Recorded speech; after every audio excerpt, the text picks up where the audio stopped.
Hello everyone, welcome. I'm Andrew and this is the ExtraAmo channel.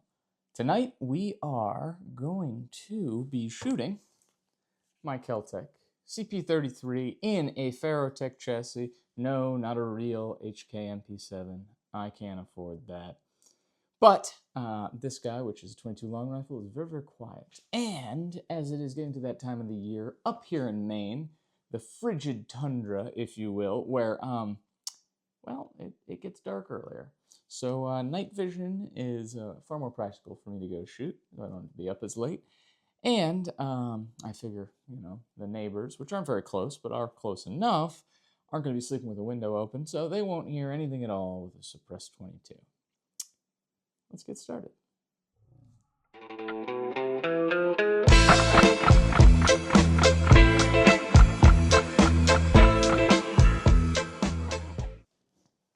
All right, so I've got a couple of cool things here, things I'm trying out. This guy is a KEL-TEC CP33, like I said. 22 long rifle with a suppressor. I actually have the Huxworks flow-through 22 caliber can on this right now, and a suppressor cover because obviously it has to look cool. A Surefire XVL2 infrared laser and infrared illuminator and white light. All in one unit, very small, perfect for this application. Pressure switch down here to the vertical grip, and it is a folding vertical grip, and this is a stock. I had to register this with the government. It is a short-barreled rifle, a 22 short-barreled rifle. It's very, very silly, but I know how short your attention span is, guys, so I'll get right to it. I've got up here a Romeo 4T. Good night vision performance, and it is on the slightly higher riser it comes with, just so it will clear the laser. Now, this guy just takes the CP33 mags, which is kind of like a weird KEL-TEC 22 to begin with, and then these are some extension plates that FarrowTech makes to just really kind of make it look like an MP7. This thing's real cool, and I'm excited to shoot it. Now, I will be shooting some CCI polymer-coated clean 22 subsonic 22 long rifle 40 grain, the blue tip stuff. Bought a bunch of this stuff, and due to the design of this suppressor, it is an enclosed, sealed design. You have to dunk it in cleaner to clean it, and I want to keep as much crap off it as I possibly can, so I've been using this to pretty good effect. And we'll probably continue to do so. It's accurate, it seems reliable enough. Now, beyond the gun, I've got this here. Now, this is a single tube PVS 14 with a GoPro on the back. This is Dynamic Target Solutions, makes this sort of mount. It's 3D printed. I've played around with it a little bit, but I don't have a ton of time on it yet. I'm going to kind of see what we can get for footage this evening. I am sure that my video editor is just going to love this. Just going to love all the different things I'm going to give him. I'm going to use my iPhone, which is my main camera, and I'm going to use this. Hopefully we can blend something together that's good for you guys. So, without much further ado, let's get into the shooting. All right? Cool. Let's go. Okay, so situation is I got out here and I started having all sorts of problems with this magazines on this CP33. So, this is, you should clean your stuff, guys, and also you should know about how many rounds you need to put through something before you clean it. Looks like this suppressor, I'm probably at around the 200 round mark before I really need to clean it. Also, other piece of bad news for you guys, filming in night vision is hard. And what ends up happening is you're outside for too long and your phone battery dies. So the good audio is, well, it's not happening right now. But I'm going to still try to get a few shots, something, cool to look at. And then what we'll do is we'll go inside and we'll talk about the failures, what I liked, what I didn't like, and we'll keep it real short for you guys, all right? Attention spans will not need to be stretched tonight. All right, let's do it.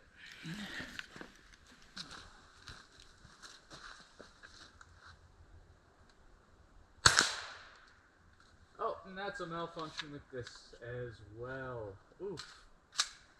Oof. Did that go back in? thing. You should be able to feel, guys. Feel if your guns are seated properly. Now, that is not correct. Not correct there. Alright, that might have done it. Reset. We're going to try again. A couple more rounds here.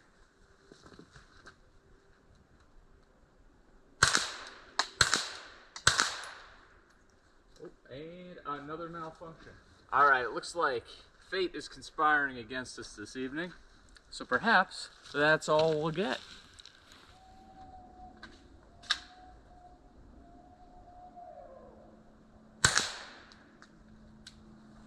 Okay. So, as you've seen with me clearing the malfunctions, this thing's basically a single shot right now, so this is futile.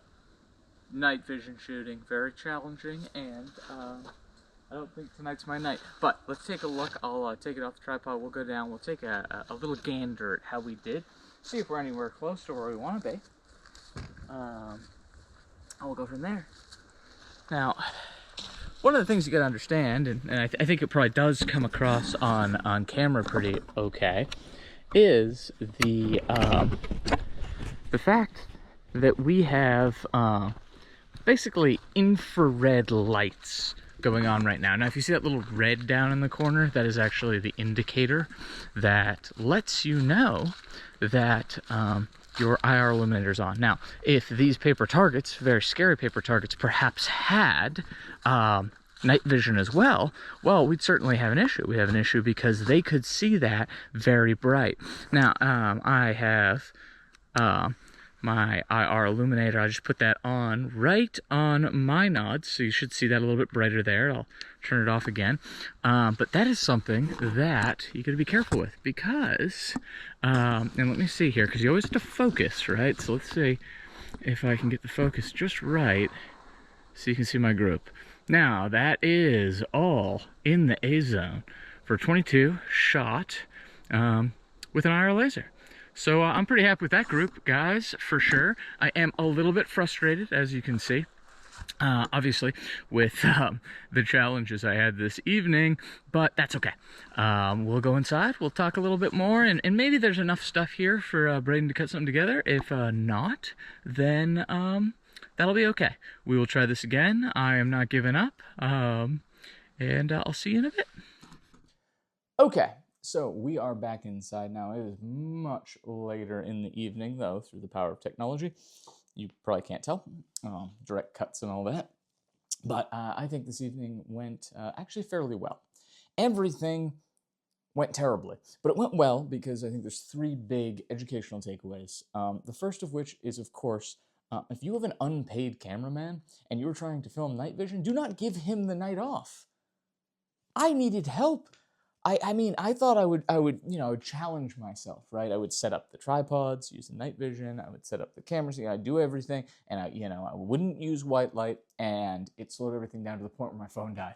So a lot of things came together to not be the best this evening, but there were some good things. Gun itself, obviously, was grouping very nicely with the IR illuminator and the laser. That I was a fan of, was not a fan of this optic. I don't know what happened. I don't know if the battery's low or whatever, but I had to keep turning it back on. And just after a few minutes, it would go off. I'm not sure what that's about. Maybe it's a setting, maybe it's user error, but I can fix all of that by going to an EOTech, which is maybe a little bit overkill for a 22. It's probably too much, but at the end of the day, I've got a big old window, very easy to use night vision. In fact, there's a dedicated night vision button that's tactile. And why do tactile things matter? Because the second takeaway from this evening is that everything is harder under nods. Thinking that you're good and that you can work your equipment and everything, it cranks it up to 11 when you were doing it with this gaudy stuff on your head, and there's weights and there's all this other stuff. I feel like I did pretty well. I was safe. I was able to clear some malfunctions. I'm not sure if that'll end up in the final video, but it definitely was challenging, and it definitely makes everything just like a little bit harder than it needs to be. And it allowed me to figure out that I gotta get better at this stuff, which is cool. Third thing is I found out that some of my stuff is very IR reflective. Again, not sure if it's gonna come across in the video, but I was using an IR illuminator for most of it. That was that little red light in the corner. Seemed like this really needed it tonight. Normally doesn't, but for whatever reason it needed it, so I turned it on.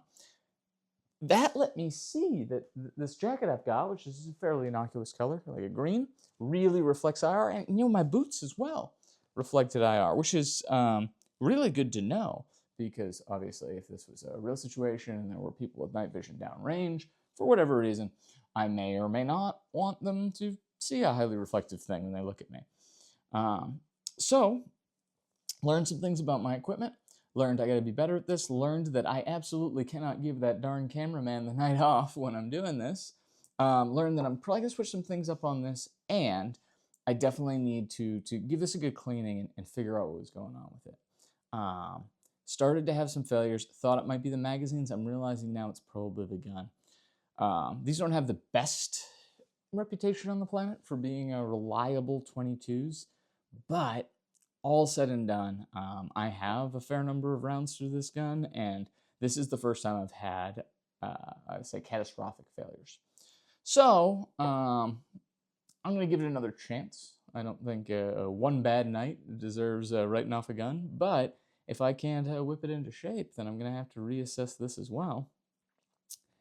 But thank you for putting up with me and for giving me a little bit of patience here as I get better at these things, especially with the night vision stuff. As I've said before, I'm really not an expert on this, but I feel like it's cool and it's compelling and it's making me better just to go out there and try to, you know, capture some of it. So all of that is good stuff. It's rather late, so I think I'm gonna clean up some things and call it for the evening. I've been Andrew. This has been the ExtraAmo channel, and thank you for coming to my lead talk. Have a good night.